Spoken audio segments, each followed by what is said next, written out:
5 வருஷத்துக்கு முன்னாடி எடுத்த ட்ரெஸ் இப்போவும் எனக்கு பத்துது அப்படின்னு சொல்லிட்டு என் தங்கச்சிக்கு ஒரு வன்மம். ஏன்னா, அவளுக்கு இந்த ட்ரெஸ் கிடைக்குன்றதுல அவளுக்கு ஒரு எண்ணம். ஸோ, அதுக்கு நடக்காது. நடக்கவும் விட மாட்டா. அப்புறம் எனக்கு வந்து டீனாவே வந்துட்டு ரொம்ப இஷ்டம். ஸோ, வந்து நான் பெர்ஃபெக்ட்டா இருக்கிற வரைக்கும் அந்த டீய வந்துட்டு சேஞ்ச் பண்ணிட்டே இருப்பேன். நல்ல பிராண்டடான ஷாப் தான். ஆனா வந்து ஏன் இப்பலாம் இப்படி இருக்குன்னு தெரியல. ஸோ, ஃபர்ஸ்ட்டு ஒரு டீ வேணான்னு சேஞ்ச் பண்ணேன். 2வதும் அது அப்படி தான் இருந்துச்சு. ஸோ, 2 டீ வேஸ்ட்டு, காசு வேஸ்ட்டு.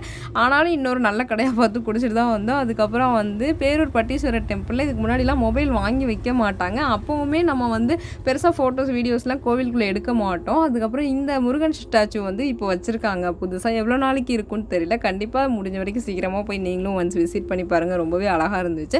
அப்புறம் சிவராத்திரின்றதுனால நிறைய நிகழ்ச்சிலாம் இன்றைக்கி நடத்திட்டு இருந்தாங்க. அதுவும் பார்க்குறதுக்கு நல்லா இருந்துச்சு. அதுக்கப்புறம் மொபைல் இப்போ வாங்கி வைக்கிறதுனால அது திரும்ப வாங்குறதுக்கு தான் ரொம்ப டைம் ஆகுது. கொடுக்கும்போது கூட அவ்வளோ நேரம் ஆகலை. 1 ஹவர் பக்கம் வெயிட் பண்ண வேண்டியதாக இருக்குது. அப்புறம் லாஸ்ட்டாக அந்த சிவன் பார்வதி வாங்கிட்டு வரும்போது பஸ்ஸில் போகும்போது இருந்த கூட்டம் வரும்போது எங்கே போச்சுன்னே தெரியல மக்களே. ஒருத்தர் இல்ல.